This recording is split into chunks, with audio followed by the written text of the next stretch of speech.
졸업입니다. 졸업. 기사 같이 볼까요? 정치 인생 오늘로써 졸업. 라스트 댄스 마무리한 홍입니다. 바로 홍준표 후보 어제 4인 중 2차 컷오프에서 탈락을 했죠. 근데 탈락하자마자 이렇게 얘기를 했습니다. 들어보고 오실까요? 그동안 수고하셨습니다. 오늘 조기적으로 했습니다. 이번 대선에서 제 역할은 여기까지입니다. 지난 30년 동안 저를 돌봐주신 국민 여러분, 당원 동지 여러분, 정말 고맙고 감사합니다. 서울 시민으로 돌아가서 시장통에서 거리에서 부담 없이 만날 수 있는 그런 일개 시민으로 남았으면 합니다. 더 이상 정치 안 하겠습니다. 네, 살짝 멈추고 뭐라고 얘기하느냐. 더 이상 정치 안 하겠습니다. 라고 얘기를 했습니다. 정계 은퇴를 선언을 한 거죠. 윤경호 위원님, 정계 은퇴 예상하셨습니까? 전혀 못했죠. 네. 아마 홍준표 후보를 도왔던 주변 분들도 예상 못했다고 그랬죠. 근데 돌이켜 보니까 네. 2012년 총선 끝나고 그때 민병두 당시 상대 후보에게 졌을 때 네. 그때도 정계 은퇴했어요. 그리고 얼마 되지 않아서 경남지사 네. 보궐선거에 나타나서 다시 복귀했어요. 그래서 이번의 경우도 과연 얼마나 갈까. 예를 들어서 국민의힘이 이번 선거에서 뭐 승리하고 이러면 이제 홍준표 시대는 끝나겠죠. 네. 그러나 아주 큰 패배로 지고 나면 뭐 예를 들어서 비대위 뭐 이런 체제 그럴 경우에 또 슬그머니 머리를 들이미시는 거 아닐까 이런 생각도 들어요. 그러나 저는 이번 그 경선 토론 과정에서 보여준 정치의 희화화 어떻게 보면 너무 코미디처럼 만들어버린 그런 걸 생각할 때 이렇게 전격적으로 나 갈래 하고 떠나버린 게 네. 오히려 더 후련하다 이런 생각도 들긴 듭니다. 네. 지금 말씀은 정계 은퇴를 한다고 전혀 예상을 못했는데 또 한편 생각해보면 또 진짜 은퇴인 걸까라는 생각이 들기도 든다. 뭐 이런 말씀을 하셨어요. 홍준표 후보 지금 거의 30년이라고 봐야 되나요? 이 1996년 2월에 모래시계 검사로 정계에 입문을 했었죠. 그리고 난 다음에 뭐 이 자유한국당 당대표를 2번이나 했었어요. 자유한국당 당대표도 하고 한 번 더 했었습니다. 그리고 2020년 험지 출마 문제로 탈당을 했다가 무소속으로 당선이 되고 다시 복당을 했었다라는 거. 네. 이 전당대회 전체 2위를 했었죠. 그때 이 관련해서 결국 이 나중에 나가고 대구시장에 당선이 됩니다. 그리고 어제 정계 은퇴까지 선언을 했다. 홍준표 후보가 계속 얘기를 했었던 게 나는 이 당을 지켰습니다라고 얘기를 하죠. 그런데 어제 정계 은퇴 더 이상 정치하지 않겠습니다라고 얘기를 했습니다. 오늘 만평이 이런 만평이 나왔어요. 만평 같이 볼까요? 이거죠. 누가 봐도 홍준표 후보죠. 나는 이만 점점점 하고 빠이빠이 하고 간다라는 거예요. 근데 뒤에서 한동훈, 김문수 뭐 이게 점점점 속마음인 거겠죠. 갈 땐 가더라도 좀 도와주고 가야 하는 거 아닙니까? 김문수 후보 그러게 마음이 많이 상했나? 라는 얘기들을 하고 있다라는 거죠. 이 제목하여 무대 홍입니다. 근데 무대 홍인데 무대 뒤로 사라지는 홍이다라는 거예요. 네. 무조건 뭐 대통령 후보는 홍준표에서 이제 무대 뒤로 사라지는 홍준표가 됐다라는 건데 내심 다른 후보들은 좀 도와주지 하는 마음이 있을 텐데 최수영 위원님 칼같이 선을 딱 그었어요. 난 이제 정치 안 합니다. 이렇게 확실하게 선을 그은 이유가 뭘까요? 오늘 밤인가 어제 밤인가 해서 페이스북에 올린 글이 있더라고요. 네. 제가 좀 자세히 봤더니 서운함이 묻어 있어요. 서운함이. 그러니까 내가 이 당을 지킨 사람이고 하는데 실제로 이게 내가 이렇게 그러니까 당의 주류인데도 불구하고 네. 사실상 본인이 이번에 출마하면서 여러 가지 비전도 냈는데 다 한덕수 단일화에 묻혔고 그 이슈에 묻혔고 본인도 나름대로 뭔가 TV 토론에서 준비됐다고 했는데 사람들은 왜 그렇게 그 품격 없는 토론을 했느냐고 이렇게 또 지적을 하고. 그런데 이제 제가 가장 중요한 건 그거 같아요.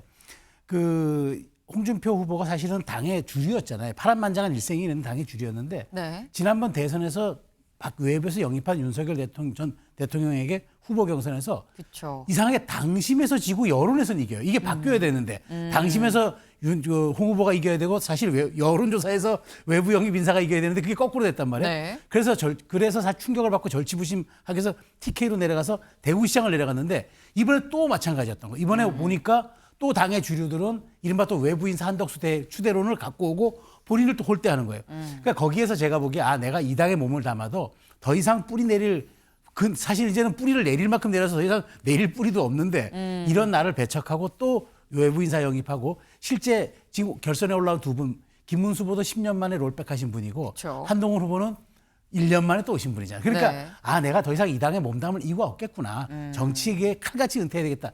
그런 마음에 아마 사실상 배신감 같은 어떤 서운함 이 두 가지가 기류였던 것 같습니다. 이 당에 대한 서운함이 좀 있었던 거 아니겠느냐라는 건데 여기 지금 나오죠. 이 가는 홍준표 후보 뒤로 속마음이 김문수 후보 마음이 많이 상했나 라면서 걱정스러운 눈빛으로 지금 보고 있어요. 김문수 후보 어제 홍준표 후보의 정계 은퇴 선언 이후에 편지를 썼습니다. 김문수 후보의 편지, 홍준표 후보님께 오랜 세월 함께 해온 문수영입니다라는 거죠. 김문수입니다. 정계 은퇴 지금은 아닙니다라고 얘기를 하면서 백척간도에선 자유민주주의 기울어가는 보수당 이 절박한 시간에 우리가 해야 할 일 분명합니다. 우리 모두 홍준표를 믿고 있습니다. 같이 갑시다라고 얘기를 했다라는 거예요. 지금 김문수 후보 같이 갑시다 홍준표 후보 좀 도와주세요 라고 얘기를 했다라는 건데 한동훈 후보도 이렇게 얘기를 했죠. 들어보고 오실까요? 사실 이렇게 개인적인 대화해본 게 처음이었어요. 제가 몇 년만 더 먼저 뵀다면 저는 홍준표 계가 되었을 것 같습니다. 존경한다는 말씀 드립니다. 제가 많이 배웠습니다. 네. 한동훈 후보도 이 최종 2명이 발표가 되고 난 다음에 그러니까 홍준표 후보가 떨어진 게 확정이 되고 난 다음에 제가 많이 배웠습니다. 제가 만약에 좀 더 일찍 시작했으면 홍준표계였을 거예요. 뭐 이런 얘기를 지금 했어요. 윤경호 위원님. 사실 두 후보들은 결선에 올라간 이 두 후보들은 너무 아쉬움이 약간 절절히 좀 묻어나죠. 도와주세요라고 손 내민 거 아닙니까? 당내 경선을 하면 이기는 쪽이 주류가 되고 네. 지는 쪽은 비주류가 되겠죠. 그러면 그 비주류들이 주류에게 일정한 지분을 얻고 그 다음에 목표를 향해서 같이 가는 거예요. 예를 들어서 지금은 당내 경선을 했고 대선을 향해서 가야 되면 이 비주류들이 같이 함께 손을 잡고 도와주는 거. 그게 계속해서 당이 이어지는 모습이겠죠. 민주당의 경우는 이재명 대표가 후보가 됐어요. 전 대표가 후보가 됐어요. 김동연 거기는 현직 지사니까 복귀했죠. 네. 김경수라든가 아니면 뭐 다른 나머지 거론이 됐지만 불출마를 했던 김부겸이라든가 또 뭐 박용진 아예 불출마했지만 그들도 선대위에 참여한다. 이런 모습을 아마 기대를 했겠죠. 뭐 우리 최수영 위원께서 홍 전 대표가 섭섭함을 표했다 이렇게 얘기하셨으니까 네. 그 섭섭함이 있다 하더라도 이건 어떻게 보면 좀 감정이 묻어 있는 것 같은 느낌도 좀 들고요. 저는 좀 아쉬운 생각이 드는 것 중에 하나는요. 정치인 홍준표가 저 이제 자연인으로 돌아갑니다라고 하면서 뒤에 붙여놓은 게요. 네. 서울 시민으로 저는 살겠습니다. 이렇게 돼 있대요. 근데 이 직전에 대구시장 한 분이잖아요. 그럼 이분은 그 전에 경남지사 했고 대구시장 했지만 그냥 뭐 본인이 계속 활동하는 건 서울이었구나. 만약에 정말로 정치인 홍준표 본인이 대구가 자기의 정치적인 고향이라고 생각했다면 네. 저 이제 은퇴해서 제 고향인 대구에서 뭐 마지막을 아니면 나머지를 봉사하겠습니다.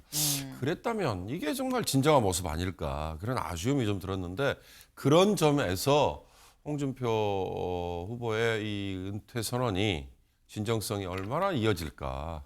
아마 당장은요 참지 못하고 조금만 지나면 아마 방송에 출연하시겠죠. 예, 방송 출연이야 뭐 말릴 수는 없는 거고 네. 정치인으로서 할 수 있는 거고 정치인 아니어도 할 수 있어요. 뭐 저는 홍준표라는 정치인이 기여한 거 하나만 딱 집어봐 그러면 정말 서로 얼굴만 붉히고 싸우고 하는 정치판에 그래도 허탈 하나마 웃음을 조금이라도 던져준 그 점은 좀 인정하고 싶다는 생각이 듭니다. 네.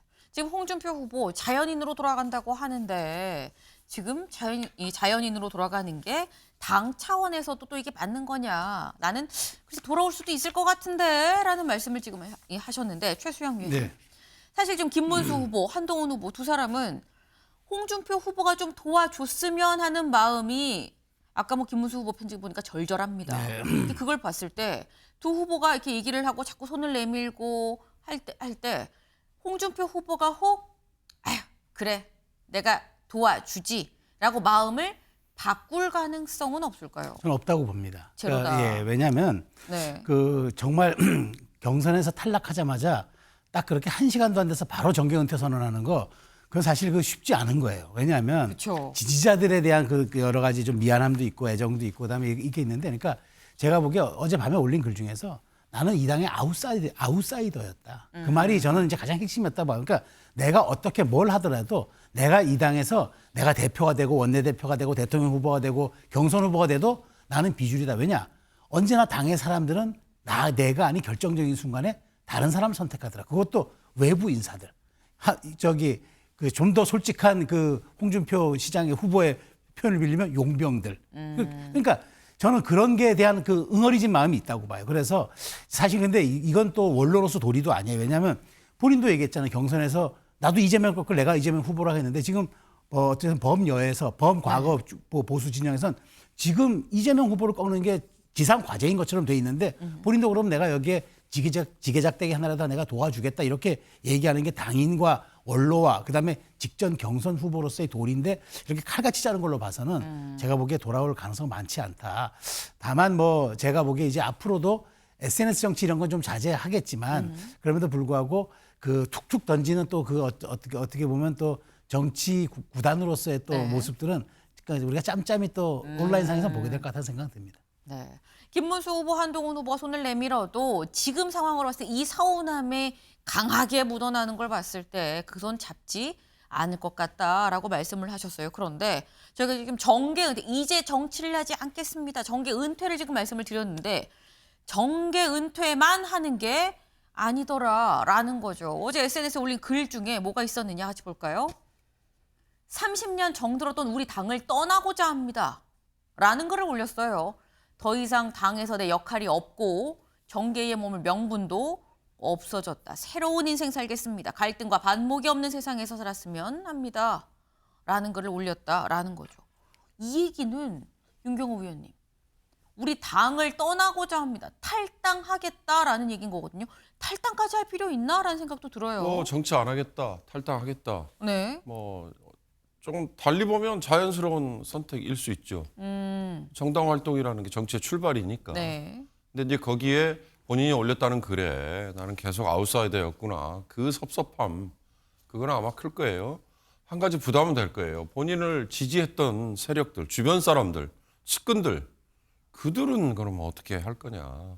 현역 의원들은 바로 아마 김문수 뭐 지지, 뭐 일부 한동훈 갈 수도 있겠죠. 그러나 불과 목전에 두고 그동안에 해왔던 노선이나 성향이나 이런 게 비슷한 그런 걸 따지면 김문수 지지로 많이 갈 거다.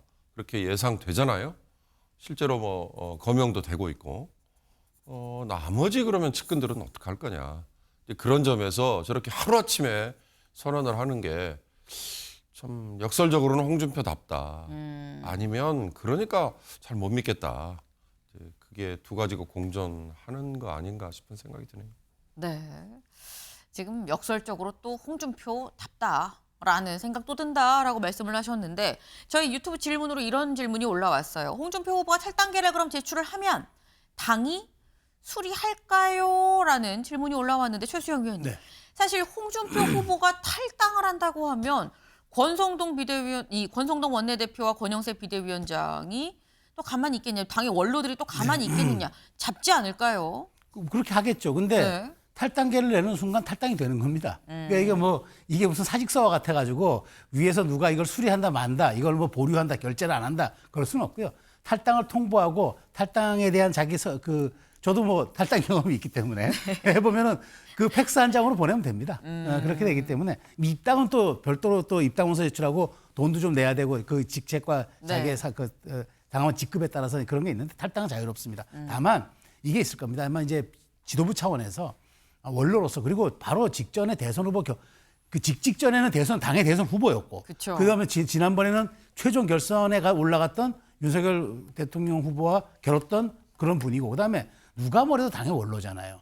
그런 또 30년 이상 정치력이 있는 분이고 그렇기 때문에 그리고 이분이 우리가 많이 모르고 있지만 저격수의 원조입니다. 이분이 저격수의 제가 알기로 이분이 저격수의 3대 요소를 꼽았는데 다 갖고 있어요. 저격수가 처음에는 팩트 체크 능력이 있어야 되고 두 번째가 정무 감각이 있어야 되고 세 번째가 그 사안에 대한 네이밍 능력이 있어야 된다고 그랬어요.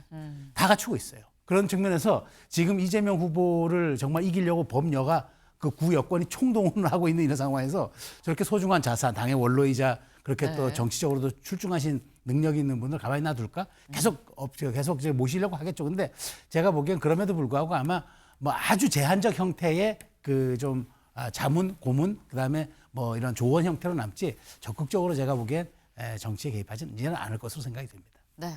사실 뭐 사표를 내고 회사에서 사표를 수리 안 한다고 해도 내가 안 나가면 사표 쓰고 사직한 거나 다름이 없는 상황인 거죠. 수리의 여부가 문제가 아니라 지금의 문제는 홍준표 전 시장의 마음에 남아있는 섭섭함, 서러움, 이게 관건이 아닌가라는 생각이 듭니다. 이게 가셔야 돌아와도 돌아오지 않겠나라는 생각을 좀 해보네요.